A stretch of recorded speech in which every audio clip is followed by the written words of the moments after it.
아이고, 중졸이라고 무시하는 건 아니에요. 근데 요즘 세상에 중학교만 나온 사람이 이 자리에 있다는 게 솔직히 좀 안 어울리잖아요? 수백 명의 하객이 모인 최고급 호텔 연회장에서 첫째 며느리 윤희가 마이크를 잡고 막내 동서의 학력과 쪽방촌 출신이라는 배경을 낱낱이 까발렸습니다. 게다가 친정이 어딘 줄 아세요? 쪽방촌이에요. 시아버님 칠순 잔치에 친정 식구가 단 한 명도 안 온 이유가 다 있는 거죠. 수백 개의 시선이 일제히 막내 며느리 지연에게 쏠렸습니다. 고개를 푹 숙인 지연의 턱이 미세하게 떨렸고 꽉 쥔 주먹 안에서 손톱이 손바닥을 파고들었습니다. 하지만 그 순간 단상 위에서 묵직한 의자 끄는 소리가 울렸습니다. 칠순의 주인공 최 회장이 벌떡 일어나 성큼성큼 걸어 내려왔어요. 윤희의 손에서 마이크를 거칠게 낚아채더니 바닥에 내동댕이 쳤습니다. 그리고 수억 원 규모의 생신상을 양손으로 움켜쥐고 하객들 방향으로 통째로 엎어버렸습니다. 너희 같은 껍데기들. 한 트럭을 가져와도 내 막내 며느리랑은 죽어도 안 바꾼다. 시아버지는 왜 자신의 칠순 잔치를 직접 엎어버린 걸까요? 명문대 출신 형님들은 왜 중졸 막내 며느리를 그토록 무시했을까요? 그리고 그날 이후 이 집안에 어떤 폭풍이 몰아쳤을까요? 사연 시작하기 전에 구독과 좋아요 눌러주시고 지금 어디에서 듣고 계신지 댓글을 남겨주시면 그곳에 행운과 건강이 가득하길 바라겠습니다. 오늘의 사연 시작합니다. 최고급 호텔 메인 대연회장의 샹들리에 수백 개가 일제히 불을 밝혔습니다. 대동건설 창업주 최동호 회장의 칠순을 축하하는 이 자리에는 지역 정재계 인사들과 대기업 임원들이 대거 참석했고 둥근 테이블 40개가 빼곡히 들어찬 연회장은 인산인해를 이루었죠. 입구에서부터 도열한 호텔 직원들이 최고급 샴페인을 쟁반째 돌리고 7단 대형 케이크 앞에는 수백만 원짜리 요리들이 세팅된 거대한 메인 생신상이 위풍당당하게 자리를 잡고 있었습니다. 그 한복판을 4명의 여자가 패션쇼 런웨이를 걷듯 누비고 있었어요. 명문대 출신 첫째 며느리 윤희가 선두에 섰습니다. 목에는 에메랄드 목걸이, 귀에는 다이아몬드 귀걸이가 흔들렸고 수천만 원은 좋게 넘어 보이는 와인빛 드레스가 샹들리에 아래서 도도한 광채를 뿜었죠. 윤희가 건설업계 사장이 앉은 테이블 앞에 멈춰서며 말했습니다. 어머 사장님, 오래간만이에요. 저희 큰아들이 이번에 미국 아이비리그에 딱 붙었거든요. 아이고 합격 통보받던 날 제가 얼마나 울었는지 몰라요. 나중에 꼭 한번 식사 자리 만들어요. 네. 수진이 옆에서 팔짱을 끼며 맞장구를 쳤습니다. 언니, 오늘 진짜 빛나신다. 아니, 그 드레스 대체 어디 거예요? 나도 좀 알려줘요. 윤희가 드레스 자락을 살짝 들어 올리며 어깨를 으쓱했습니다. 이거 남편 회사 거래처에서 특별히 빌린 거야. 이런 자리에 아무거나 걸치고 오면 되겠어? 체면이 있지. 빌린이라는 단어를 태연하게 내뱉었지만 실상은 남편 회사의 공금 장부를 몰래 조작해 수천만 원을 빼돌려 대여한 것이었습니다. 바로 그 시각 연회장 구석 케이터링 통로에서는 화장기 없는 수수한 검은 정장 차림의 젊은 여자가 배식 직원들 사이를 분주히 오가고 있었어요. 막내 며느리 이지연이었습니다. 아저씨, 이 동선으로 가시면 하객분들이랑 부딪혀요. 뒤쪽 복도로 돌아서 3번 테이블부터 먼저 세팅해 주세요. 지연이 배식 직원의 팔을 잡아 방향을 바로잡아 주었습니다. 이마에 송골송골 맺힌 땀방울을 검은 소매로 훔치면서도 지연의 눈은 쉴 새 없이 연회장 전체를 훑었죠. 그때 VIP 테이블에서 날카로운 비명이 터져 나왔습니다. 아이가 아이가 숨을 못 쉬어요. 유력 국회의원의 부인이 의자를 벌떡 차며 소리쳤습니다. 대여섯 살쯤 된 어린 손자가 목을 움켜쥐고 얼굴이 시뻘겋게 달아오른 채 바닥으로 고꾸라졌어요. 땅콩 알레르기 쇼크였습니다. 지연이 하객들 사이를 헤치며 쓰러진 아이 앞에 무릎을 꿇었습니다. 아이 좀 눕혀주세요. 빨리요. 지연이 아이의 턱을 들어 올려 기도를 확보하고 아이를 옆으로 돌려 눕힌 채 등을 5번 세게 두드렸습니다. 아이의 얼굴에 핏기가 서서히 돌아왔고 막혀있던 기도가 열리며 아이가 크게 기침을 토해냈어요. 국회의원이 벌떡 일어나 지연의 두 손을 덥석 잡았습니다. 고맙습니다. 진심으로 고맙습니다. 이 은혜를 어떻게 갚아야 할지 모르겠습니다. 지연이 고개를 숙이며 조용히 대답했습니다. 아닙니다. 아이 빨리 병원에 데려가 보세요. 국회의원 부부가 명함을 건네며 거듭 감사를 전하는 그 모습을 단상위 지정석의 최동호 회장이 가늘게 눈을 좁히며 지켜보고 있었습니다. 턱 아래로 깍지를 낀 손가락에 힘이 잔뜩 들어가 있었죠. 행사 중반 가족 인사 순서가 시작됐습니다. 오형제 부부가 단상에 일렬로 도열하자 윤희가 자연스럽게 마이크를 집어들었어요. 오늘 이 뜻깊은 자리에 한 가지 기쁜 소식 전할게요. 저희 큰아들이 미국 최고 명문대학에 합격했거든요. 역시 공부는 피가 못 속이더라고요. 저도 서울대, 남편도 연세대, 유전자가 어디 가겠어요. 하객들 사이에서 가벼운 웃음이 흘렀습니다. 윤희의 시선이 국회의원 부부 테이블을 스치더니 입꼬리가 비틀어지며 올라갔습니다. 근데 다들 아시나 몰라. 아까 국회의원님 손자 살린 우리 막내 동서요. 최종 학력이 중학교 졸업이에요.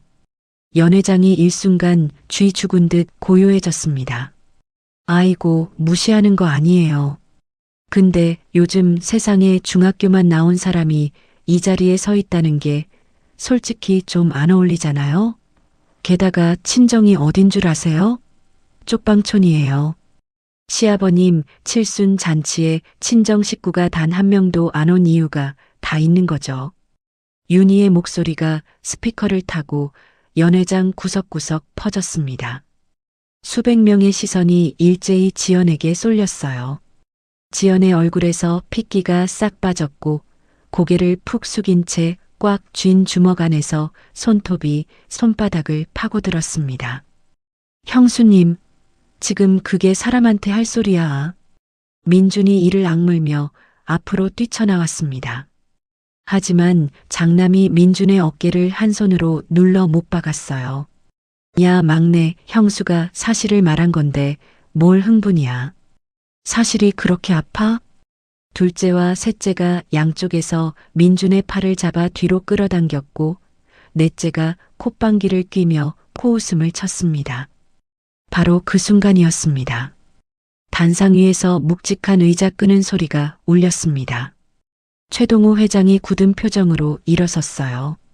연 회장 전체가 숨을 멈췄습니다. 최 회장이 성큼성큼 걸어내려와 윤희의 손에서 마이크를 거칠게 낚아채 바닥에 내동댕이 쳤습니다. 둔탁한 충격음이 스피커를 타고 연 회장을 찢었죠. 최 회장은 곧장 거대한 메인 생신상의 모서리를 양손으로 움켜쥐었습니다. 팔뚝에 굵은 핏줄이 붉어졌어요. 시아버님, 안 돼요. 윤희의 비명은 이미 늦었습니다. 최 회장이 상을 하객들 방향으로 통째로 엎어버렸어요. 크리스털 잔이 산산조각 나며 파편이 사방으로 튀었고 7단 케이크가 바닥에 처참하게 쏟아지며 붉은 카펫 위를 하얀 크림이 뒤덮었습니다. 최 회장의 천둥 같은 고함이 터졌습니다. 너희 같은 껍데기들. 한 트럭을 가져와도 내 막내 며느리랑은 죽어도 안 바꾼다. 최 회장이 윤희를 향해 삿대질하며 소리쳤어요. 제 손으로 남의 아이 목숨을 살리는 며느리가 있는데 남의 돈 빌려다 목에 걸고 허세 떠는 게 그게 학벌이야. 그 보석이 내 거냐? 그 드레스가 내 거야? 다 내 남편 회사 공금으로 빌린 거잖아. 횡령이야, 횡령. 장남의 얼굴이 시체처럼 창백해졌습니다. 아버지, 여기서 이러시면 안 됩니다. 최 회장이 장남의 멱살을 움켜쥐었습니다. 안 되긴 뭐가 안 돼. 내 마누라가 내 며느리를 이 수백 명 앞에서 깔아뭉개는데 내가 가만히 앉아서 박수를 쳐야 되냐? 호텔 경호원들이 달려와 장남 부부의 양팔을 잡았습니다. 윤희가 발버둥을 치며 악을 썼어요. 놓으라고요. 시아버님, 이건 너무하잖아요. 와인빛 드레스 자락이 깨진 유리 파편 위를 질질 끌렸고 에메랄드 목걸이가 바닥에 떨어져 나뒹굴었습니다. 장남 부부가 연회장 밖으로 끌려나가는 동안 수백 명의 하객은 숨소리조차 죽였습니다. 깨진 유리와 으깨진 케이크가 뒤범벅된 바닥 위로 최 회장의 구두 소리만 또각또각 울렸어요. 최 회장이 고개를 숙인 채 떨고 있는 지연에게 다가가 어깨를 두 팔로 감싸 안았습니다. 지연아, 고개 들어. 숙일 거 하나도 없어. 지연의 눈에서 참고 참았던 눈물이 뚝 떨어졌습니다. 최 회장이 지연과 민준의 손을 하나씩 잡아 단상 중앙으로 이끌었어요. 수백 명의 하객들 앞에 검은 정장 차림의 막내 부부만이 단상 한가운데 나란히 섰습니다. 최 회장이 하객들을 향해 낮지만 단단한 목소리로 입을 열었습니다. 오늘 내 칠순날 내가 가장 자랑스러운 건 바로 이 식구입니다. 최 회장의 거친 손이 지연의 어깨를 다독였습니다. 엉망이 된 칠순 잔치로부터 며칠이 지난 제삿날 새벽 4시 본가 주방에 형광등 하나만 켜져 있었습니다. 지연이 홀로 커다란 도마 앞에 서서 수십 인분의 식자재를 다듬고 있었어요. 칼이 물을 두드리는 둔탁한 소리만이 고요한 새벽 공기를 갈랐습니다. 지연이 팔뚝으로 이마에 땀을 훔치며 펄펄 끓는 기름솥 앞으로 몸을 돌렸습니다. 동태전, 육전, 녹두전을 한 장 한 장 뒤집는 지연의 손놀림은 거침이 없었죠. 종갓집 규모의 시조부모 제사라 상에 올릴 음식만 20가지가 넘었습니다. 기름이 튀어 손등에 붉은 점이 찍힐 때마다 지연은 입술을 꾹 깨물었어요. 20살 어린 나이에 이 집에 시집와서 처음 맞은 제삿날이 떠올랐습니다. 그날도 이 주방이었습니다. 갓 시집온 20살 지연이 떨리는 손으로 전을 부치고 있었어요. 형님들은 거실 소파에 나란히 앉아 와인잔을 기울이며 영어로 대화를 나누고 있었죠. 지연아, 김장 배추 아직 멀었어? 올해 500포기인데 내일까지 다 끝내야 돼. 윤희가 거실에서 소리쳤습니다. 네, 형님. 지금 전 부치고 바로 할게요. 아유, 대답은 빠르네. 손이 좀 빨랐으면 좋겠다. 수진이 와인잔을 돌리며 킬킬 웃었고 셋째와 넷째 며느리가 따라 웃었습니다. 그해 겨울 지연은 사흘 밤낮을 꼬박 세워 500포기 김장을 혼자 끝냈어요. 손가락 마디가 갈라져 피가 배어 나왔지만 반창고 하나 붙여줄 사람이 없었습니다. 저택 대청소도 명절 장보기도 어른들 병원 수행도 전부 지연의 몫이었죠. 형님들은 단 한 번도 주방에 들어온 적이 없었습니다. 10년이 넘도록 그랬어요. 펄펄 끓는 기름 앞에서 과거의 기억을 떨쳐내듯 지연이 고개를 세차게 저었습니다. 마지막 전을 건져 올리고 나물 5가지를 묻혀 접시에 담아내자 동쪽 창문 너머로 새벽빛이 희미하게 번지기 시작했어요.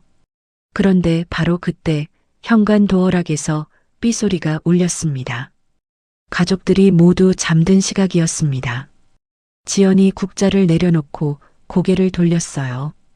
현관에서 누군가 신발을 벗는 소리가 아주 조심스럽게 들렸습니다.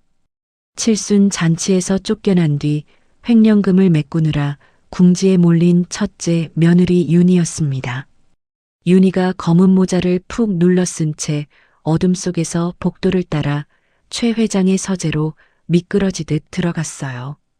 윤희의 손이 서재 금고의 다이얼을 돌렸습니다. 손끝이 미세하게 떨렸지만 입술을 질끈 깨물며 번호를 맞춰 나갔죠. 찰칵 금고 문이 열렸습니다. 윤희가 금고 안을 뒤져 당장 현금화할 수는 없지만 담보 가치가 수십억에 달하는 종산 땅 문서와 인감도장을 꺼내 검은 가방에 쑤셔 넣었습니다. 윤희의 눈이 탐욕으로 번들거렸어요. 이것만 있으면 돼. 이것만 있으면 다 해결된다. 윤희가 가방 지퍼를 잠그며 중얼거렸습니다. 서재 문을 열고 복도로 빠져나오는 순간이었어요. 형님? 지연이 과일 바구니를 들고 창고 쪽에서 걸어오다 윤희와 정면으로 마주쳤습니다. 지연의 시선이 윤희의 부자연스럽게 불룩한 검은 가방으로 향했어요. 형님, 이 시간에 여기서 뭐 하세요? 그 가방에 뭐가 들어있어요? 지연이 한 발 앞으로 다가서며 물었습니다. 윤희의 눈동자가 흔들렸어요. 이게 무슨 상관이야? 비켜. 형님, 그거 서재에서 가져온 거죠? 보여주세요. 지연이 윤희의 앞을 막아섰습니다. 윤희의 얼굴이 일그러졌어요. 인연이 감히 형님한테 길을 막아? 윤희가 지연의 뺨을 세게 후려쳤습니다. 찰싹 소리가 새벽 복도에 쩌렁하게 울렸어요. 지연이 비틀거렸지만 쓰러지지 않았습니다. 지연이 뺨을 감싸 쥔 채 윤희의 가방 끈을 움켜잡았어요. 이건 이 중졸려나. 윤희가 지연의 머리채를 잡아 흔들었고 지연은 이를 악물며 가방을 놓지 않았습니다. 두 사람이 복도에서 뒤엉켜 넘어지며 거친 몸싸움이 벌어졌어요. 과일 바구니가 쓰러지며 사과와 배가 바닥을 대굴대굴 굴렀습니다. 대체 무슨 소리야? 소란에 잠이 깬 최동호 회장이 잠옷 차림으로 거실에 나타났습니다. 최 회장의 시선이 바닥에 엎어진 윤희의 가방에서 쏟아져 나온 종산 땅 문서와 인감도장에 꽂혔어요. 최 회장의 얼굴이 순식간에 돌처럼 굳었습니다. 이게 뭐야? 최 회장이 바닥에 흩어진 서류를 집어들었습니다. 종산 땅 문서를 확인하는 최 회장의 손이 부들부들 떨렸어요. 윤희, 네가 감히 우리 집안 선산 문서를 훔쳐? 최 회장의 목소리가 낮게 깔렸습니다. 그 낮은 목소리가 칠순 잔치날의 고함보다 훨씬 무서웠어요. 윤희가 바닥에 주저앉은 채 두 손을 내저었습니다. 시아버님, 이건 오해예요. 잠깐 빌려가려고 한 거지 훔치려던 게 아니에요. 빌려? 새벽 4시에 몰래 숨어 들어와서 금고를 털어놓고 빌려간다고? 최 회장이 윤희의 머리채를 잡아 현관문 쪽으로 끌고 갔습니다. 윤희가 발버둥을 치며 울부짖었어요. 시아버님, 한 번만 봐주세요. 제발요. 닥쳐. 다시는 이 문턱을 넘지 마라. 최 회장이 윤희를 현관문 밖으로 내동댕이 쳤습니다. 쿵, 윤희의 몸이 현관 앞 시멘트 바닥에 나뒹굴었어요. 최 회장이 부엌에서 굵은 소금 한 줌을 가져와 현관 밖으로 사정없이 뿌려버렸습니다. 동이 트고 제사 시간이 되자 상황을 모르는 둘째부터 넷째 며느리 부부들이 본가 거실로 속속 도착했습니다. 장남 부부의 빈자리를 본 셋째가 고개를 갸우뚱했어요. 큰형님 부부는 아직 안 오신 거야? 아무도 대답하지 않았습니다. 최 회장이 무거운 침묵 속에서 입을 열었어요. 민준아, 앞으로 나와라. 가족 모두의 시선이 막내에게로 쏠렸습니다. 최 회장이 재상 맨 앞을 손가락으로 가리켰어요. 오늘부터 네가 첫 잔을 올려라. 민준이 두 눈을 크게 떴습니다. 아버지, 그건 장남이 하는 건데요. 장남은 이 집에 없다. 네가 해. 최 회장의 목소리에는 한치의 흔들림이 없었습니다. 형들의 얼굴이 일제히 굳었지만 아무도 입을 열지 못했어요. 민준이 떨리는 손으로 술잔을 들어 올려 제상 맨 앞에서 첫 잔을 따랐습니다. 제사가 끝난 뒤 최 회장이 가족들을 거실에 모두 모아놓고 입을 열었습니다. 오늘부로 장남 부부를 이 가문에서 영구히 제명한다. 형님들의 얼굴이 하얗게 질렸어요. 최 회장이 품에서 낡은 목함 하나를 꺼냈습니다. 윤희가 훔치려 했던 종산의 땅 문서와 가문의 대소사 장부가 든 목함이었죠. 최 회장이 지연의 앞으로 걸어가 그 목함을 두 손으로 공손히 내밀었습니다. 지연아, 이건 이 집안의 모든 실권이다. 오늘부터 네가 이 집안의 안주인이야. 지연의 두 눈이 크게 떨렸습니다. 아버님, 이건 제가 받을 수 없어요. 저는 막내인데요. 막내가 어쨌어. 이 집안에서 진짜 며느리 노릇한 건 너 하나뿐이야. 받아. 최 회장이 목함을 지연의 품에 안겨주었습니다. 당장 현금화할 수 있는 돈은 아니었지만 집안의 모든 실권과 안주인의 자격을 뜻하는 징표가 막내에게 넘어간 것이었어요. 형님들이 충격에 빠져 고개를 떨궜습니다. 가족들이 모두 돌아간 뒤 텅 빈 주방에 지연이 홀로 남았습니다. 새벽부터 만든 제사 음식의 기름 냄새가 아직 가시지 않은 주방 한 구석에서 지연이 낡은 장부와 땅 문서를 무릎 위에 올려놓고 손끝으로 천천히 어루만졌어요. 10년 넘게 이 부엌에서 혼자 전을 부치고 혼자 김장을 담그고 혼자 설거지를 했던 수만 개의 새벽이 손끝을 타고 올라왔습니다. 지연의 턱이 떨리기 시작했습니다. 꾹 참고 또 참았던 것이 한꺼번에 밀려왔어요. 소리 없이 눈물이 뺨을 타고 흘러 낡은 장부 위에 뚝 떨어졌습니다. 권한이 막내에게 넘어간 지 불과 한 달이 지났습니다. 장남 부부가 내쳐지고 집안의 권력까지 빼앗긴 충격은 고스란히 시어머니에게로 향했어요.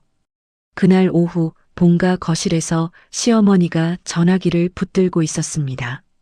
장남에게 12번째 전화를 걸었지만 돌아오는 건 차가운 기계음뿐이었죠.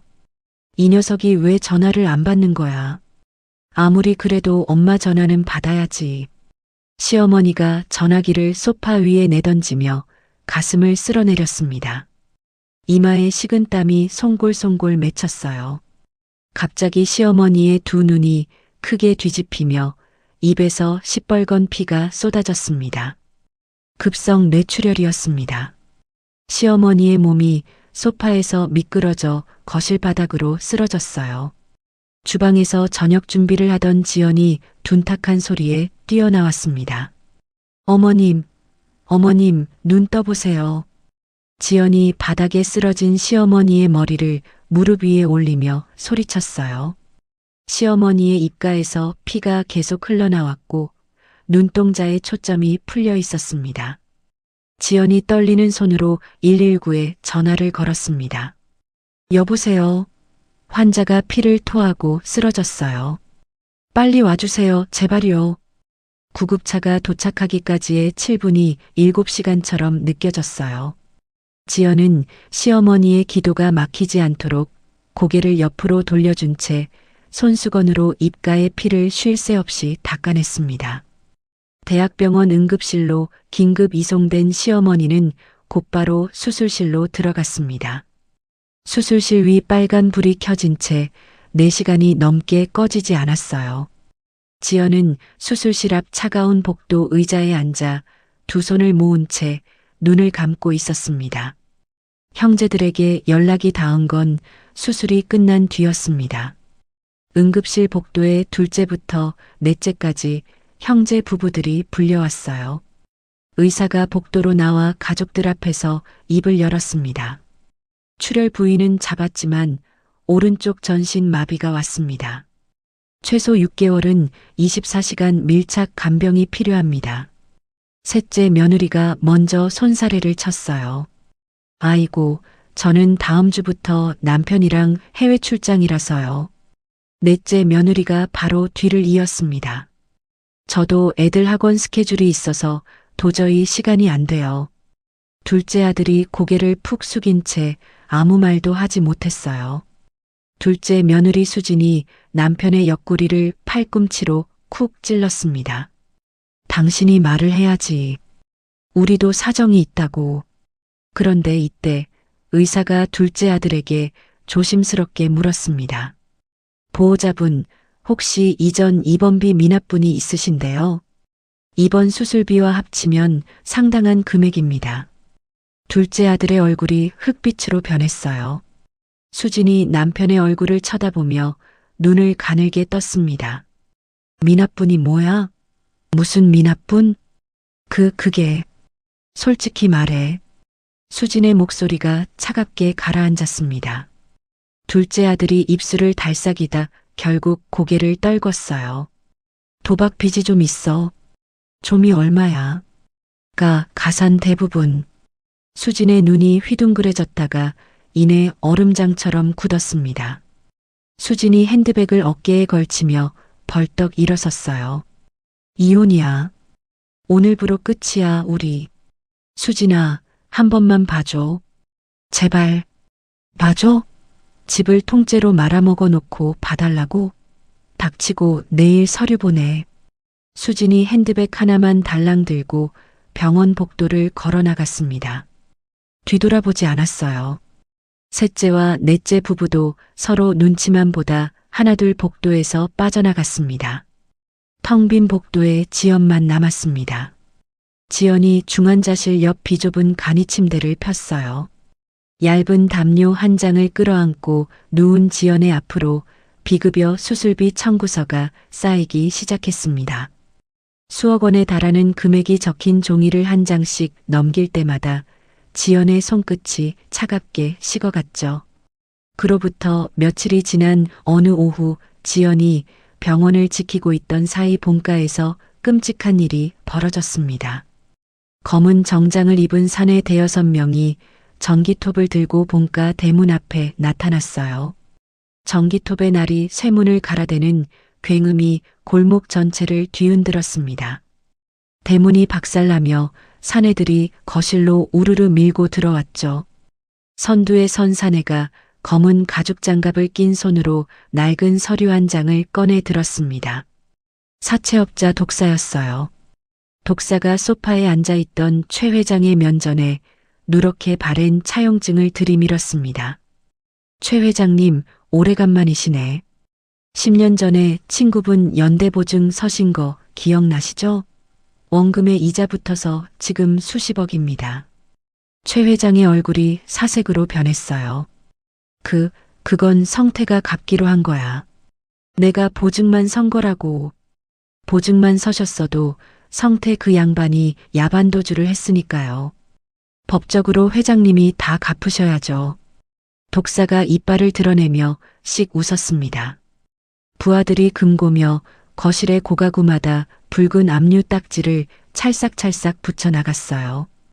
붉은 딱지가 벽장, 찬장, 텔레비전, 소파 할 것 없이 온 집안을 도배했습니다. 3일 안에 전액 상환 안 하시면 이 집 경매 넘기고 할아버지 길바닥에 끌어내겠습니다. 독사가 최 회장의 어깨를 탁 두드리며 현관을 나섰어요. 최 회장은 붉은 딱지가 도배된 소파에 풀썩 주저앉았습니다. 두 다리에 힘이 빠져 일어설 수조차 없었죠. 독사의 등장은 우연이 아니었습니다. 쫓겨난 뒤 횡령금을 메꾸기 위해 궁지에 몰린 윤희가 본가를 경매로 넘겨 뒷돈을 챙기려고 독사에게 보증 서류의 존재를 은밀히 제보한 것이었어요. 이 소식을 전해 들은 4명의 형들은 아버지의 전화번호를 완전히 차단하고 자취를 감춰버렸습니다. 천륜을 끊어버린 거였죠. 병원에서 다급하게 달려온 지연과 민준이 본가 현관문을 열었습니다. 거실 풍경이 눈에 들어오는 순간 두 사람의 발이 땅에 박혔어요. 붉은 딱지가 도배된 소파 위에서 너클 잃은 최 회장이 허공을 바라보고 있었습니다. 아버지. 민준이 달려가 최 회장의 어깨를 흔들었어요. 최 회장의 눈에 초점이 없었습니다. 아버님, 정신 차리세요. 아버님. 지연이 최 회장의 손을 잡았습니다.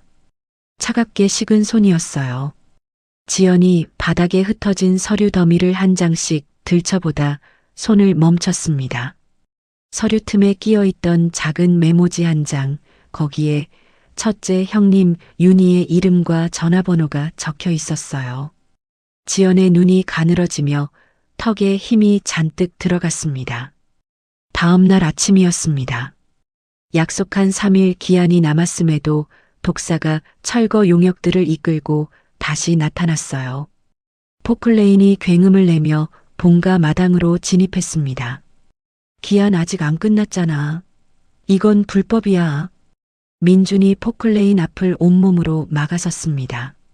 두 팔을 벌리고 포클레인의 철삽 앞에 버티고 선 민준의 다리가 떨렸지만 한 발짝도 물러서지 않았어요.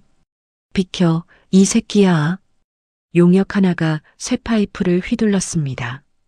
퍽, 둔탁한 소리와 함께 민준의 이마가 갈라졌어요. 시뻘건 피가 눈을 타고 흘러내렸습니다. 민준이 무릎을 꿇었고 용역 둘이 달려들어 쓰러진 민준의 등을 발로 짓밟았어요. 민준아. 지연이 비명을 질렀습니다. 최 회장을 뒤쪽으로 대피시킨 지연이 민준에게로 뛰어가려 했지만 용역 하나가 지연의 팔을 잡아 뒤로 밀쳐냈어요.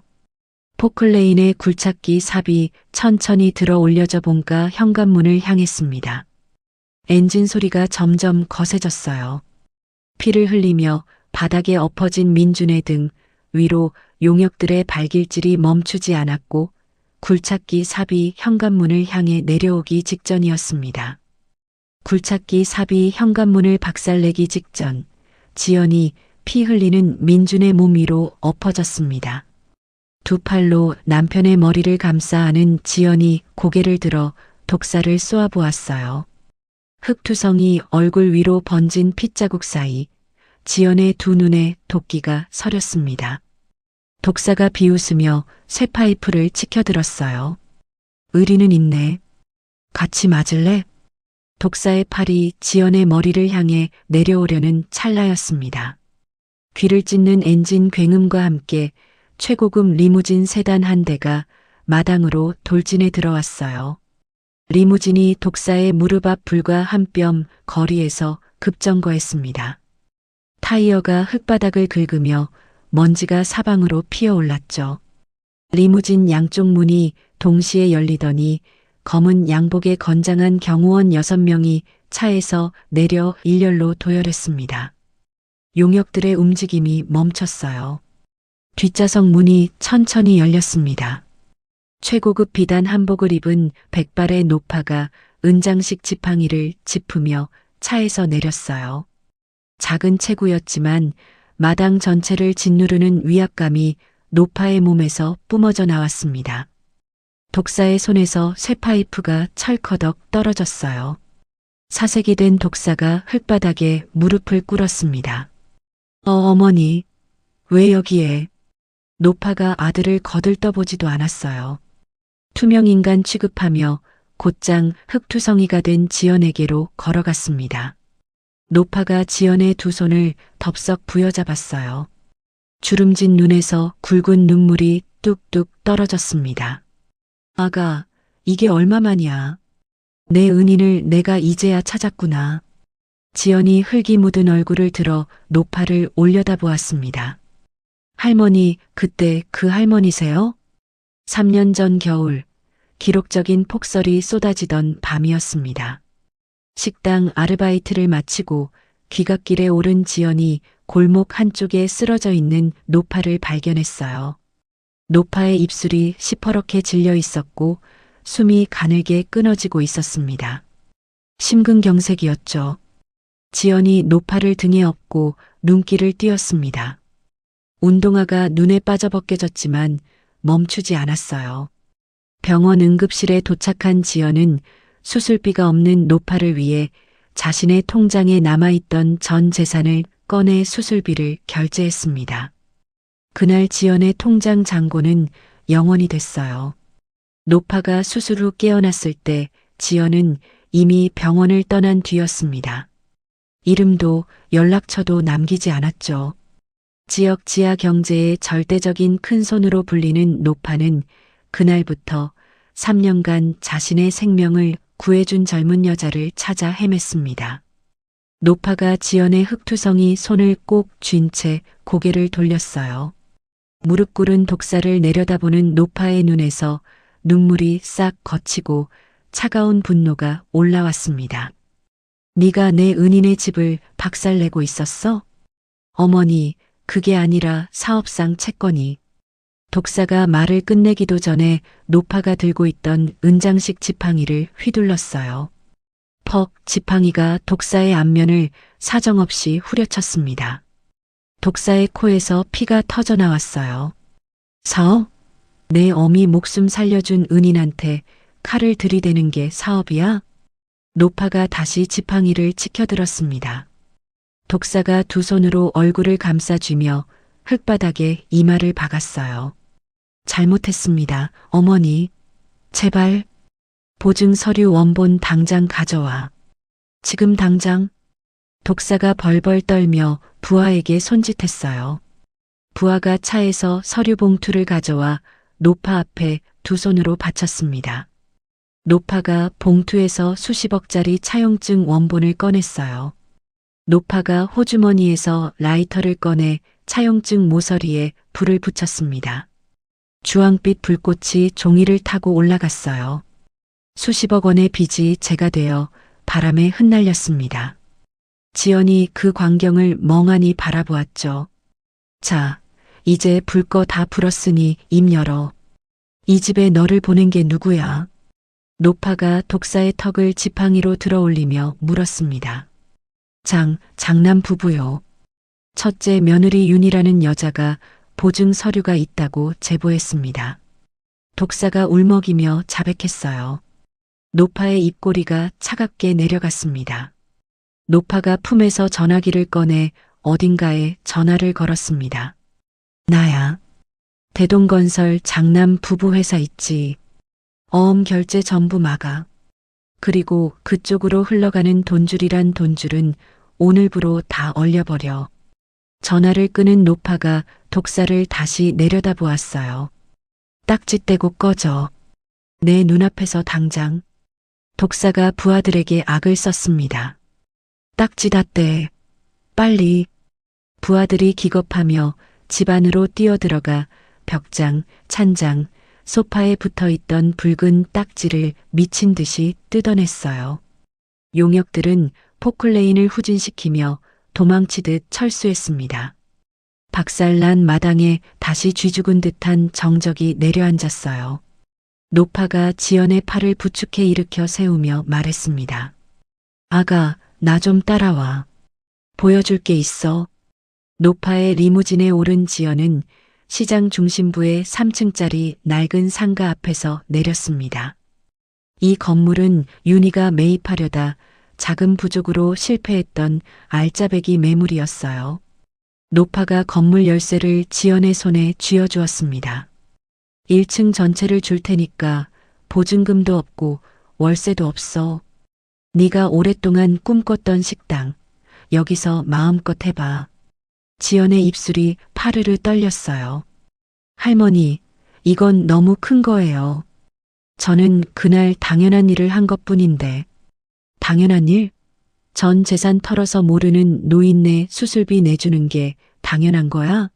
세상에 그런 당연한 일 할 수 있는 사람이 몇이나 된다고. 노파가 지연의 두 손을 꽉 쥐며 눈시울을 붉혔습니다. 아가야, 이건 내가 3년 동안 갚고 싶었던 은혜야. 받아줘. 지연의 눈에서 눈물이 쏟아졌어요. 뒤따라온 최 회장이 상가 앞에서 그 모습을 지켜보고 있었습니다. 구박하던 막내 며느리가 베푼 과거의 선행이 집안 전체를 구했다는 사실에 최 회장의 두 무릎이 꺾였어요. 지연아.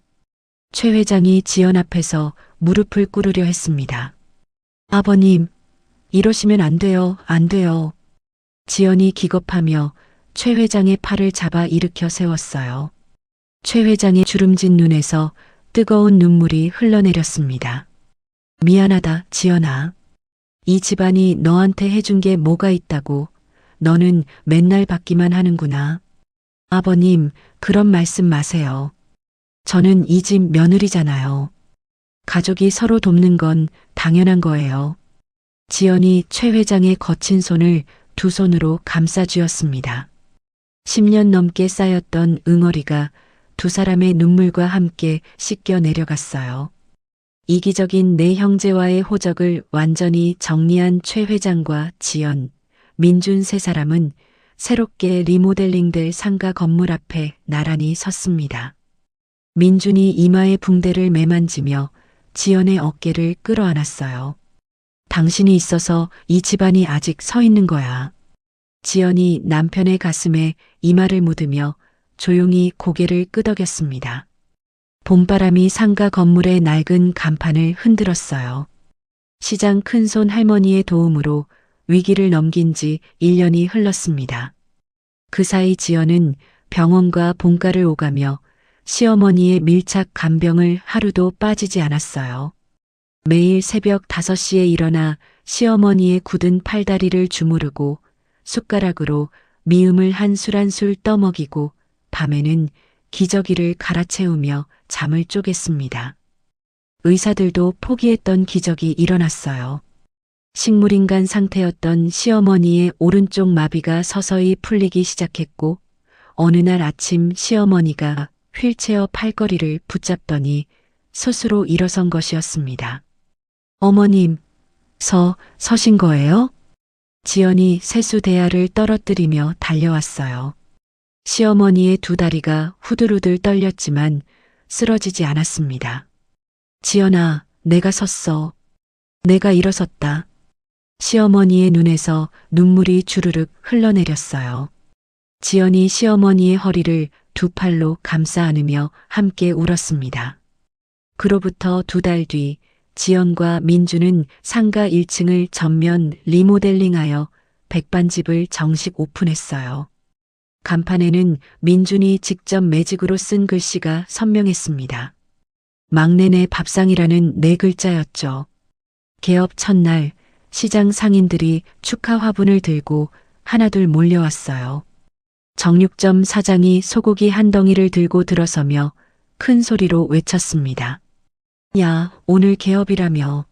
이거 축하 선물이야. 맛있는 거 해줘. 채소가게 아주머니가 바로 뒤따라 들어오며 배추 한 박스를 쿵 내려놓았어요. 우리 시장에 이렇게 깔끔한 밥집이 생기다니. 아이고 좋아라. 지연이 앞치마를 여미며 주방에서 나와 허리를 깊이 숙였습니다. 감사합니다. 맛있게 해드릴게요. 오늘은 전부 제가 쏩니다. 상인들이 환호성을 질렀어요. 대기업 창업주의 권위를 모두 내려놓은 최 회장이 식당 앞마당에 가니 의자를 놓고 앉아 지나가는 사람들에게 손을 흔들었습니다. 여기요, 여기. 우리 막내 며느리가 하는 식당인데 맛이 끝내줘요. 한번 드셔보세요. 안 먹으면 후회합니다. 민준이 민망한 듯 머리를 긁으며 최 회장에게 다가갔어요. 아버지, 좀 창피하니까 그만하세요. 창피하긴 뭐가 창피해. 내 며느리 자랑하는 게 뭐가 창피하냐. 가서 배달이나 준비해. 최 회장이 손을 내저으며 다시 행인들에게 목청을 높였습니다. 지연이 주방 안에서 그 모습을 보며 피식 웃음을 흘렸어요. 10년 넘게 까다로운 대가족의 제사 음식을 도맡았던 지연의 깊은 손맛은 개업 일주일 만에 시장 상인들의 입맛을 완벽하게 사로잡았습니다. 점심시간이면 식당 앞에 줄이 늘어섰고 저녁에는 빈자리가 없어 돌아가는 손님도 생겼죠. 그러던 어느 추운 저녁이었습니다. 마감 준비를 하던 지연이 쓰레기 봉투를 들고 뒷골목으로 나갔어요. 쓰레기통 옆에 누군가 쪼그리고 앉아 있었습니다. 너덜너덜한 외투에 헝클어진 머리카락, 때가 낀 손으로 버려진 도시락, 뚜껑을 긁고 있었죠. 지연이 한 발 다가서다 멈춰섰어요. 그 남루한 행색의 여자가 고개를 들었습니다. 수진 형님? 둘째 며느리 수진이었습니다. 이혼당하고 길거리로 나앉은 뒤 한 달 넘게 노숙을 하고 있었던 거예요. 수진의 광대뼈가 튀어나올 만큼 볼이 쑥 들어가 있었고 갈라진 입술 사이로 거친 숨이 새어나왔습니다. 지연아, 나 좀 보지 마. 제발 그냥 가. 수진이 얼굴을 두 손으로 가리며 고개를 돌렸어요. 지연은 아무 말 없이 수진의 팔을 잡아 일으켰습니다.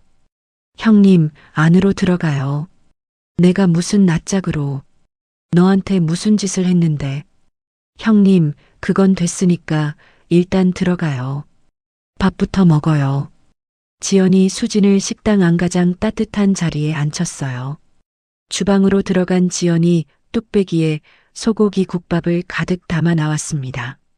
하얀 김이 모락모락 피어오르는 국밥을 수진 앞에 놓았어요. 수진이 숟가락을 집어들었습니다. 손이 심하게 떨렸어요. 국물을 한술 떠서 입에 넣는 순간 수진의 눈에서 눈물이 쏟아졌습니다. 지연아, 미안해. 내가 정말 미안해. 수진이 숟가락을 쥔 채 식탁에 이마를 박으며 오열했어요. 내가 너한테 얼마나 못되게 굴었는데. 부엌에 들어가 본 적도 없으면서 네가 해놓은 음식 맛없다고 타박이나 하고 형수 자격도 없는 년이 어떻게 여기 앉아서 네가 끓인 국밥을 먹냐? 지연이 수진의 등을 토닥이며 조용히 말했습니다. 형님, 다 지난 일이에요. 밥 다 먹고 나서 형님만 괜찮으면 여기서 같이 일해요. 홀 서빙할 사람이 필요했거든요. 수진이 고개를 들어 지연을 바라보았어요. 믿을 수 없다는 표정이었습니다. 너 진심이야? 진심이에요. 형님, 우리 다시 시작하면 안 돼요? 수진이 두 손으로 얼굴을 감싸쥐며 한참을 울었습니다. 식당이 자리를 잡아가던 어느 점심시간이었어요. 모자를 푹 눌러 쓴 여자가 식당 구석 자리에 앉았습니다. 윤이었죠. 자금줄이 막혀 단칸방으로 쫓겨난 윤희는 식당의 성공 소식에 이를 갈며 악랄한 계획을 세워 온 것이었어요. 윤희가 주머니에서 비닐봉지를 꺼냈습니다. 안에는 죽은 바퀴벌레 3마리가 들어 있었어요. 윤희의 눈이 음흉하게 빛났습니다. 이것만 밥에 넣으면 이 식당은 끝이야. 윤희가 고개를 숙인 채 비닐봉지를 밥그릇 위로 가져간 바로 그 순간이었습니다. 잠깐만요. 지금 뭐 하시는 거예요? 옆 테이블에서 벌떡 일어선 남자가 소리쳤어요. 손에 들린 카메라의 빨간 녹화등이 선명하게 빛나고 있었습니다.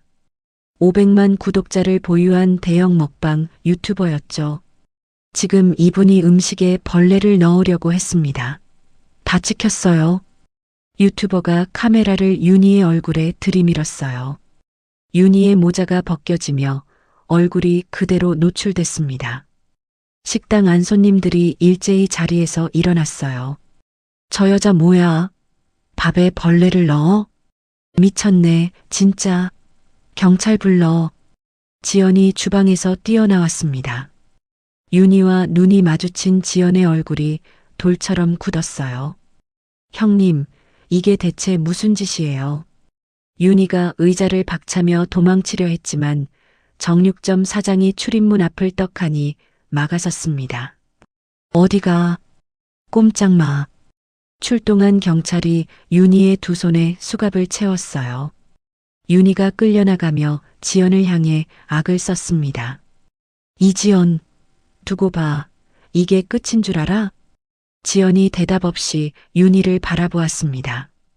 지연의 눈빛에 연민도 분노도 없었어요. 그저 깊은 피로만이 서려 있었죠. 이 통쾌한 적발 장면과 지연의 음식 맛, 노숙자까지 품어주는 따뜻한 식당 이야기가 담긴 유튜버의 리뷰 영상이 그날 밤 업로드됐습니다. 영상은 하루 만에 1000만 조회수를 찍으며 폭발적인 화제를 모았어요. 전국 각지에서 손님들이 몰려들었고 새벽부터 대기줄이 골목 끝까지 이어졌습니다. 연일 최고 매출을 갱신하며 큰돈이 들어오자 지연 부부는 그 수익으로 최 회장 부부가 노후를 보낼 쾌적한 아파트를 현찰로 전세 계약했어요. 새 아파트 입주 첫날 저녁, 넓고 따뜻한 거실에서 네 식구가 둘러앉았습니다. 최고급 한우가 불판 위에서 지글지글 구워지고 복분자주가 잔에 가득 따라졌어요. 최 회장이 고기 한 점을 집어 지연의 접시에 올려주며 말했습니다. 지연아, 이제 좀 편하게 살아보자. 네가 고생을 너무 많이 했다. 민준이 아내의 잔에 복분자주를 채우며 웃었어요. 당신이 최고야, 진짜. 건강을 회복한 시어머니가 지연의 손을 덥석 잡았습니다. 주름지고 거칠어진 지연의 두 손을 한참 들여다보던 시어머니의 눈에 눈물이 고였어요. 지연아, 내가 미안하다. 그동안 내 손이 이렇게 될 때까지 나는 뭘 했는지 모르겠다. 다 내 잘못이야. 어머님, 그런 말씀 마세요. 어머님이 건강하게 일어나신 것만으로도 저는 충분해요. 시어머니가 품에서 작은 비단 주머니를 꺼냈습니다. 주머니를 열자 맑은 초록빛 비치 옥반지가 모습을 드러냈어요. 종가 맏며느리에게만 대대로 전해져 내려오는 갑오였죠. 시어머니가 지연의 왼손을 들어 올려 약지의 비치 옥반지를 직접 끼워 주었습니다. 이건 우리 집안에 진짜 안주인만 끼는 거야. 이제 너야, 지연아. 지연의 눈에서 뜨거운 눈물이 흘러내렸어요. 불판 위 고기가 타는 줄도 모르고 네 식구는 서로의 손을 꽉 잡은 채 한참을 울었습니다. 모든 것이 안정되고 식당이 승승장구하던 어느 금요일 저녁, 바깥에는 장대비가 쏟아지고 있었습니다. 민준이 주방 뒷문으로 들어서며 앞치마를 벗었어요. 여보, 오늘 직원들 다 일찍 보내. 다들 피곤해 죽겠다는 얼굴이야. 지연이 국솥을 저으며 고개를 돌렸습니다. 당신은? 내일 배달은 어쩔 건데? 건설 현장 100인분 도시락 내가 직접 갖다 줄게. 비가 오니까 다들 보내고 나 혼자 가면 돼. 이 비에 혼자 가게? 위험하니까 내일 아침에 가. 민준이 지연의 이마에 묻은 땀을 엄지로 훔치며 웃었어요. 새벽 6시까지 가져다 달라잖아. 미리 갖다 놓고 와야 마음이 편하지. 걱정 마, 금방 다녀올게. 민준이 도시락 상자들을 트럭에 싣고 빗속으로 출발했습니다. 지연이 주방 창문 너머로 트럭의 빨간 후미등이 빗줄기 사이로 멀어지는 것을 바라보았어요. 가슴 한구석이 이상하게 서늘해지는 느낌이 스쳤지만 지연은 고개를 저으며 다시 마감 정리에 들어갔습니다. 한적한 교차로에서 정상 신호를 받고 주행하던 민준의 트럭이 교차로 한가운데를 지나던 순간이었어요. 시속 150km로 불법 도심 레이싱을 즐기며 빨간 신호를 무시한 검은색 대형 SUV가 트럭 운전석을 정면으로 들이받았습니다. 굉음과 함께 트럭이 세 바퀴를 굴렀어요. 도시락 상자들이 빗속으로 쏟아져 나뒹굴었고 구겨진 운전석 안에서 민준의 의식이 꺼졌습니다. 콧노래를 부르며 식당 마감을 하던 지연의 전화기가 울렸어요. 보호자 이지연 씨 되십니까? 대학병원 응급실입니다. 남편분이 교통사고로 실려오셨습니다. 지금 바로 와주셔야 합니다. 지연의 손에서 국자가 바닥으로 떨어졌습니다. 뭐라 대답했는지도 기억나지 않았어요. 지연이 앞치마를 벗지도 않은 채 빗속으로 뛰쳐나갔습니다. 응급실에 도착한 지연의 눈앞에 종이장처럼 구겨진 트럭 사진이 보였어요.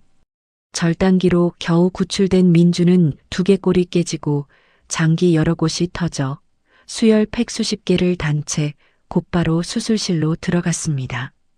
수술실 위 빨간 불이 켜졌어요. 지연이 수술실 앞 복도 의자에 주저앉았습니다. 비에 젖은 머리카락이 이마에 달라붙었고 앞치마에서 된장국 냄새가 났어요. 지연의 두 손이 무릎 위에서 사시나무처럼 떨렸습니다. 6시간 뒤 수술실 문이 열렸어요. 의사가 마스크를 내리며 나왔습니다. 출혈은 잡았지만 뇌 손상이 심합니다. 현재 뇌사 상태이고 깨어날 가능성은 매우 낮습니다. 지연의 입에서 소리가 나오지 않았어요. 복도 벽에 등을 기댄 채 천천히 바닥으로 미끄러져 내렸습니다. 그런데 이때 가해자의 신원이 밝혀졌습니다. 만취 상태로 운전한 가해자는 연회장에 참석했던 현직 유력 3선 국회의원의 아들이었어요. 국회의원 측은 즉각 대형 로펌 변호사 군단을 선임하며 사고 은폐에 착수했습니다. 주변 상가들의 CCTV가 하나둘 사라지기 시작했어요. 국회의원의 보좌관이 교차로 인근 가게들을 돌며 현금이 든 봉투를 건넸죠. 그날 밤에는 아무것도 못 보셨죠? 여기 성의입니다. 목격자들이 입을 다물었습니다.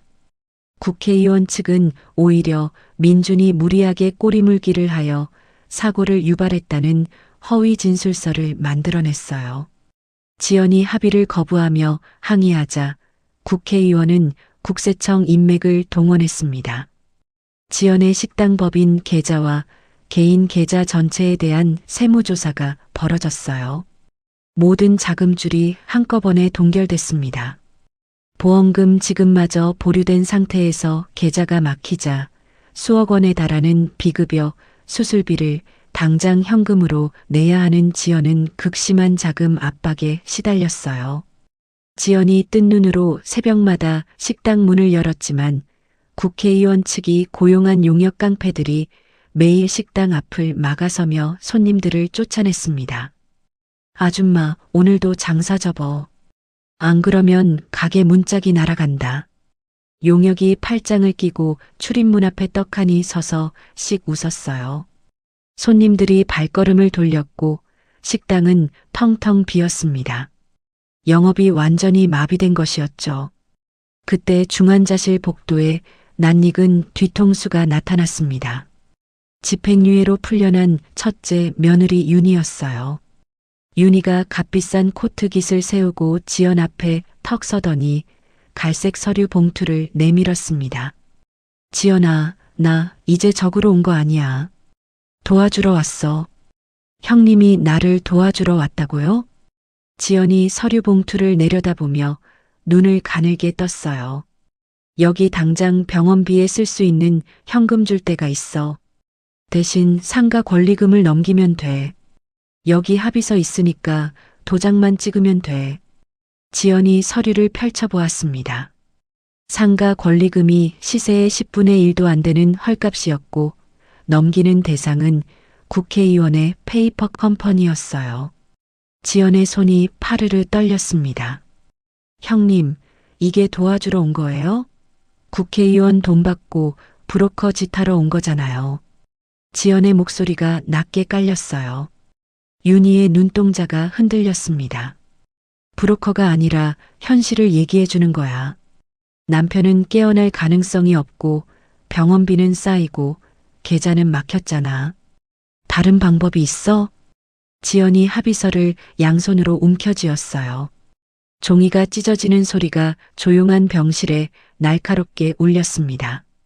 지연이 찢어진 합의서를 윤희의 얼굴에 집어던졌어요. 나가요. 다시는 이 병실에 얼씬거리지 마요. 윤희의 얼굴이 일그러졌습니다. 이지연, 후회할 줄 알아. 그 고집이 남편 숨통을 끊을 거야. 윤희가 코트 자락을 휘날리며 병실을 나갔어요. 텅 빈 복도에 지연 혼자 남았습니다.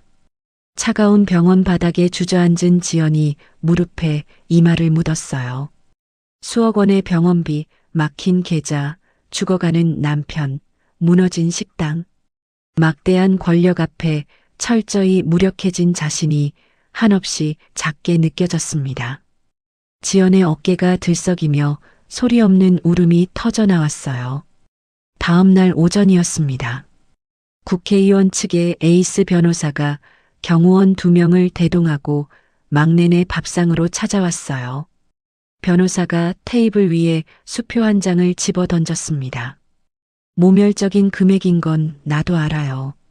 하지만 현실적으로 이게 최선이에요. 24시간 안에 이 쌍방 과실 합의서에 도장 안 찍으면 병원에 압력 넣어서 남편분 산소호흡기 뗍니다. 지연의 얼굴에서 핏기가 싹 빠졌어요.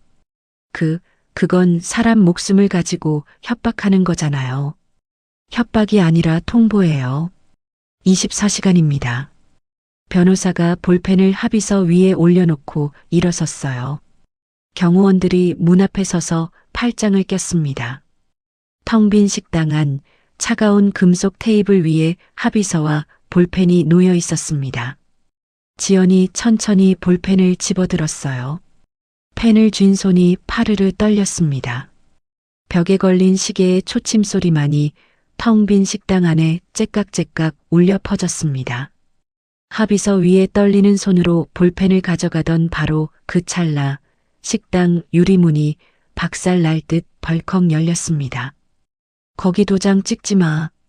정육점 사장의 우렁찬 목소리가 식당 안을 가득 채웠어요. 정육점 사장을 필두로 채소가게 아주머니, 생선가게 사장, 떡집 아주머니까지 수십 명의 시장 상인들이 식당 안으로 우르르 밀고 들어왔습니다. 경호원 2명이 팔을 벌려 막아서려 했지만 정육점 사장이 떡 벌어진 어깨로 경호원을 밀쳐냈어요. 비켜, 이 양반아. 상인들이 변호사를 빙 둘러쌌습니다. 변호사가 의자에서 벌떡 일어서며 뒷걸음질 쳤어요. 뭐 하는 사람들이야. 여긴 관계자 외 출입 금지입니다. 채소가게 아주머니가 품에 안고 있던 비닐봉지를 변호사의 면상을 향해 집어 던졌습니다. 봉지가 터지며 10,000원짜리, 50,000원짜리 지폐 다발이 테이블 위로 쏟아졌어요. 관계자가 바로 우리야, 이 사람아. 민준이 수술비는 우리가 전부 현찰로 낼 테니까 그 더러운 합의서 집어치워. 정육점 사장이 삿대질하며 소리쳤습니다. 뒤따라 들어온 상인들이 저마다 비닐봉지, 종이봉투, 과자 상자에 담아온 현금 뭉치를 변호사 앞에 거침없이 쏟아부었어요. 이거 우리 생선가게 한 달 매출이야. 가져가. 떡집 비상금까지 다 긁어왔어. 민준이는 우리 시장 식구야. 지폐 다발이 테이블 위에 산더미처럼 쌓였습니다. 지연의 눈에서 눈물이 왈칵 쏟아졌어요. 입술을 꽉 깨물었지만 터져나오는 울음을 막을 수가 없었습니다. 아주머니, 사장님들, 이러시면 안 돼요. 이건 너무 큰 돈이에요. 닥쳐, 지연아. 네가 우리 시장에 와서 밥 한 그릇에 정성을 얼마나 담았는데. 이건 그 밥값이야. 채소가게 아주머니가 지연의 어깨를 붙잡으며 소리쳤어요. 변호사의 얼굴이 불그락푸르락 변했습니다. 시장 상인들이 돈 좀 모아 온다고 달라질 거 없어요. 국세청 조사가 끝나기 전에는 계좌도 못 쓰고 식당 영업도 못 합니다. 현실을 보세요. 변호사가 코웃음을 치며 양복 소매를 매만졌어요. 바로 그때였습니다. 주방에서 고무장갑을 벗어 던지는 소리가 났어요. 설거지를 하던 둘째 며느리 수진이 날카로운 눈빛으로 주방 문을 열고 걸어 나왔습니다. 수진의 손에 검은색 USB 하나가 들려 있었어요. 수진이 변호사의 맞은편 의자에 털썩 앉으며 USB를 테이블 위에 탁 내려놓았습니다. 오래간만이네요, 김 변호사님. 변호사의 표정이 굳었어요. 당신이 왜 여기서 나와? 박수진? 나를 알아보시네요. 그럼 얘기가 빠르겠다. 수진이 테이블 위 노트북을 열고 USB를 꽂았습니다. 사고 당일 비 오던 밤 교차로 반대편 골목에 시장 배달 오토바이가 정차해 있었어요. 그 라이더의 블랙박스에 뭐가 찍혀 있는지 궁금하지 않으세요? 수진이 재생 버튼을 눌렀어요. 고화질 4K 영상이 화면을 채웠습니다.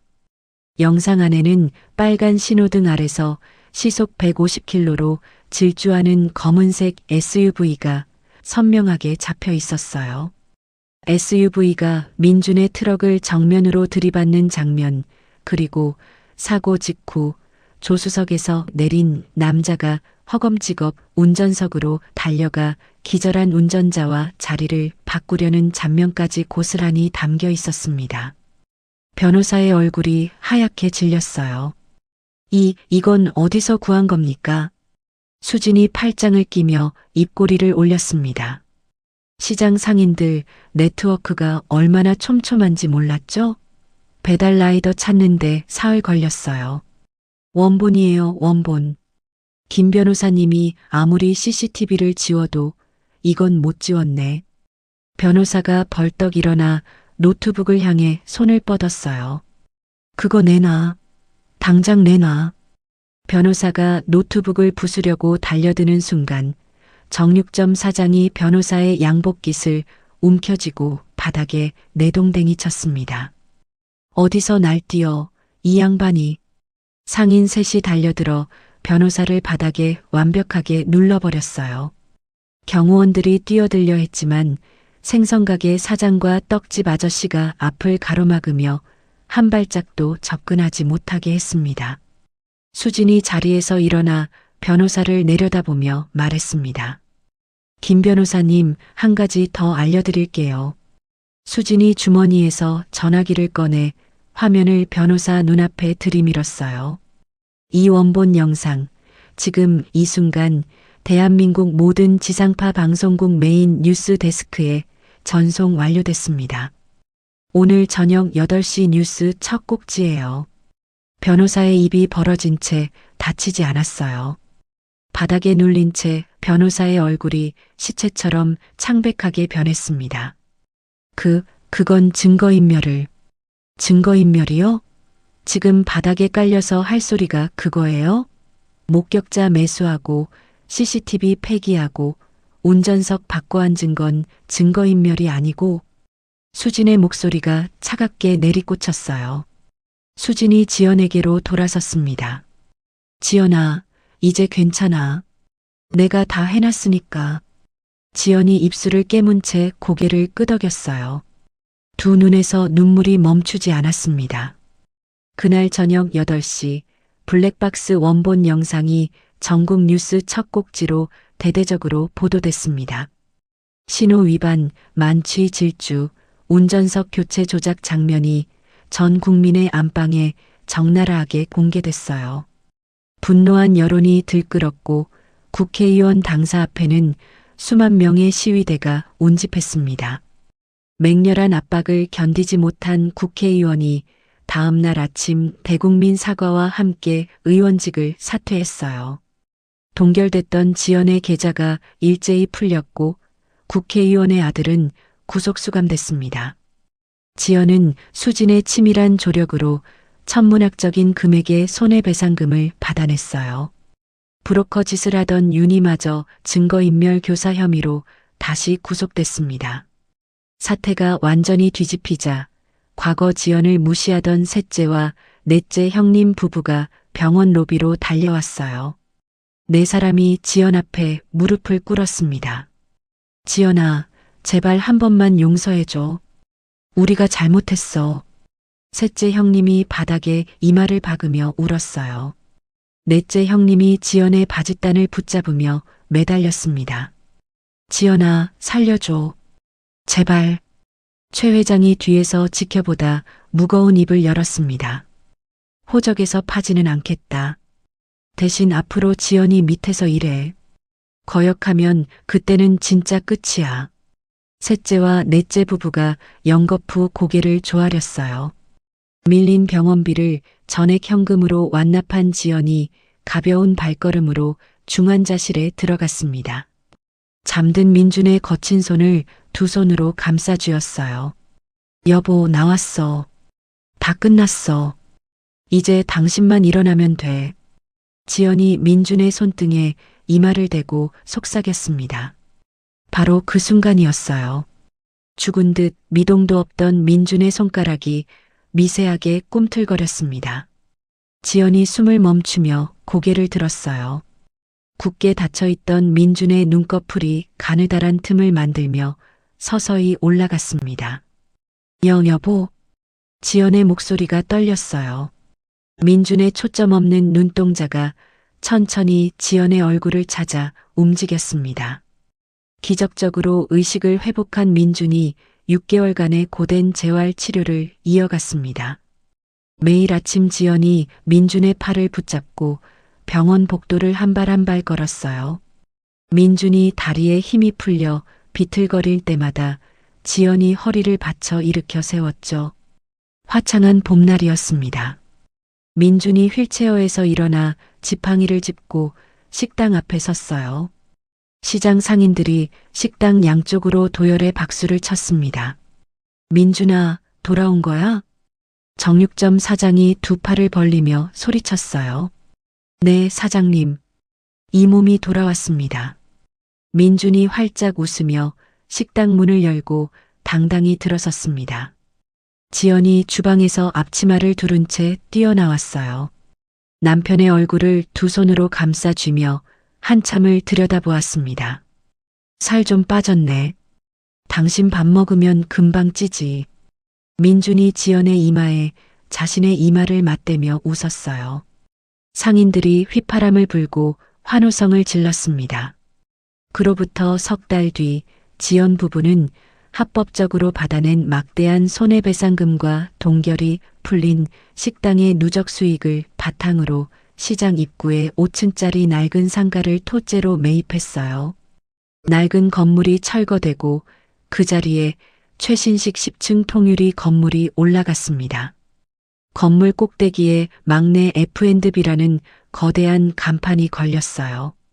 전국구 외식 프랜차이즈 본사 사옥이었죠. 콧대 높던 셋째 형님은 프랜차이즈 본사의 말단 주방 보조로 들어왔습니다. 매일 아침 새벽 5시에 출근해 식자재를 다듬고 설거지통 앞에 서서 그릇을 닦았어요. 넷째 형님은 식자재 창고 관리 직원으로 배치됐죠. 영하의 냉동 창고를 오가며 무거운 박스를 나르는 것이 넷째 형님의 일이었습니다.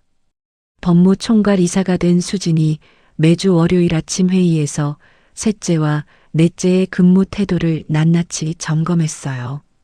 셋째, 지난주 금요일 퇴근 시간 30분 일찍 나갔던데. 다음에 한 번 더 그러면 심할서야. 네, 이사님. 죄송합니다. 셋째 형님이 고개를 푹 숙였습니다. 과거 와인잔을 기울이며 지연에게 김장을 시키던 모습은 어디에도 없었어요.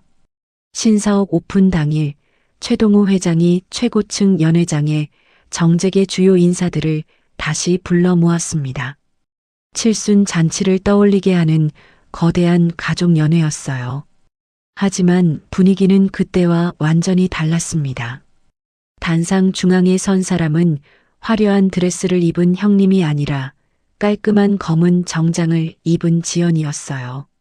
최 회장이 수백 명의 귀빈 앞에서 마이크를 잡았습니다. 오늘 이 자리에서 공식적으로 알립니다.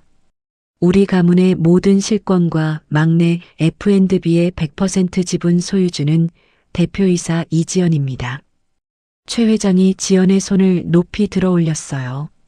연 회장이 박수 소리로 가득 찼습니다.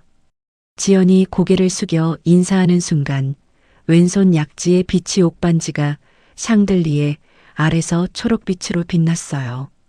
그로부터 10년의 세월이 흘렀습니다. 막내 F&B는 전국에 수백 개의 가맹점을 둔 외식업계의 탄탄한 중견 기업으로 성장했어요. 시어머니는 지연의 극진한 봉양 속에서 여왕처럼 호강하며 여생을 보냈습니다.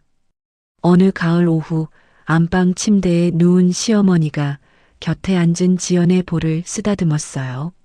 지연아. 네, 어머님. 내 진정한 딸이 되어줘서 고맙다. 시어머니의 손이 지연의 볼 위에서 천천히 힘을 잃었어요. 지연이 그 손을 두 손으로 꽉 쥐었지만 시어머니는 평화로운 미소를 머금은 채 눈을 감았습니다. 시어머니의 3년상을 마친 뒤 거동이 불편해진 최 회장이 지연을 불렀습니다. 지연아, 금고 안에 편지 하나 넣어뒀다. 내가 간 다음에 열어봐. 아버님, 무슨 말씀이세요? 그런 말씀하시면 안 돼요. 허허, 사람이 언젠간 가는 거지. 난 충분히 행복했다. 최 회장이 지연의 손을 꼭 잡으며 웃었어요. 며칠 뒤 최 회장이 미소를 머금은 얼굴로 세상을 떠났습니다. 금고 안에는 최 회장의 친필 유서가 들어 있었어요. 지연이 떨리는 손으로 편지를 펼쳤습니다. 내 인생에서 막내 며느리를 얻은 것이 하늘이 내린 최고의 축복이었다. 지연아, 남은 식구들 잘 부탁한다. 지연이 편지를 가슴에 꼭 안으며 소리 없이 울었습니다. 최 회장의 장례식장은 대기업 총수들과 수천 명의 시장 상인들, 전국 가맹점주들이 보낸 근조화 한으로 발 디딜 틈이 없었어요. 장례식장 복도 끝에서 끝까지 하얀 국화향이 가득했습니다. 40대 중반의 중년이 된 지연이 최고급 검은 상복을 입고 장례식장의 중심에 섰어요. 흔들림 없는 자세로 수만 명의 조문객을 굳건히 맞이했습니다. 더 이상 연회장 구석에서 배식 동선을 조정하던 수수한 여자가 아니었죠. 장례식장 밖으로 차가운 겨울비가 내리고 있었습니다. 골목 먼발치, 너덜너덜한 외투를 걸친 여자가 쓰레기통을 뒤지다 고개를 들었어요. 교도소 출소 후 완전한 노숙자로 전락한 윤이었습니다. 건물 벽면의 전광판에 장례식장 뉴스가 흘러나왔어요. 화면 속에서 수만 명의 조문객 앞에 당당히 선 지연의 모습이 비쳤습니다. 윤희의 두 다리에서 힘이 빠졌어요. 자신이 오만함으로 걷어차 버린 거대한 영광과 지금 쓰레기통을 뒤지는 자신의 꼴이 겹쳐졌습니다. 윤희가 젖은 바닥에 주저앉으며 이를 악물었지만 입 사이로 짐승 같은 울음이 새어나왔어요. 겨울비가 윤희의 등을 적시는 동안 윤희의 몸이 천천히 어둠 속으로 웅크러들었습니다. 맑은 봄 아침이었습니다.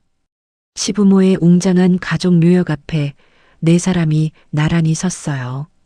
반듯하게 자란 두 아이와 건강을 되찾은 민준, 그리고 지연이었습니다. 지연이 묘비 앞에 무릎을 꿇고 비석을 손끝으로 천천히 어루만졌어요.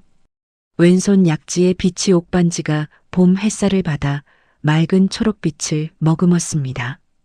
아버님, 어머님, 잘 지내고 계시죠? 저 약속 지키고 있어요. 식구들 잘 챙기고 있으니까 걱정 마세요. 민준이 지연의 어깨를 감싸 안았어요. 두 아이가 부모의 양옆에 바짝 붙어 섰습니다. 봄바람이 묘역의 잔디를 부드럽게 흔들었어요. 네 식구의 얼굴 위로 세상에서 가장 평화롭고 환한 웃음이 번졌습니다. 오늘 이야기의 주인공 지연은 중학교 졸업이라는 학력과 가난한 집안 배경 때문에 10년 넘게 형님들의 멸시를 견뎌야 했습니다. 명절마다 혼자 수백 포기 김장을 담그고 새벽마다 홀로 제사 음식을 준비하면서도 단 한 번의 불평 없이 묵묵히 자리를 지켰어요. 세상은 가끔 학벌과 겉모습으로 사람의 가치를 매기려 합니다. 하지만 지연은 보여주었습니다. 폭설 속에서 모르는 노인을 업고 뛰었던 따뜻한 마음, 쓰러진 아이 앞에서 망설이지 않았던 용기, 자신을 무시하던 형님마저 품어주었던 넓은 가슴. 그것이 어떤 학벌보다, 어떤 명함보다 강한 진짜 힘이라는 것을요. 좋은 사람에게는 반드시 좋은 일이 찾아옵니다. 당장 오늘은 아무도 알아주지 않더라도 내가 베푼 따뜻한 한마디와 진심 어린 손길은 절대 사라지지 않습니다. 언젠가 반드시 나를 살리는 빛이 되어 돌아온다는 것을 오늘 이야기가 보여주었습니다. 여러분도 혹시 지금 누군가에게 무시당하고 있거나 힘든 시간을 보내고 계신가요? 포기하지 마세요. 지연이 그랬던 것처럼 묵묵히 자기 자리를 지키는 사람이 결국 가장 높은 자리에 서게 됩니다. 오늘 이야기가 마음에 드셨다면 좋아요와 구독 부탁드립니다. 댓글로 여러분의 이야기도 들려주세요. 항상 건강하시고 오늘 하루도 따뜻한 일만 가득하시길 기원하겠습니다. 감사합니다.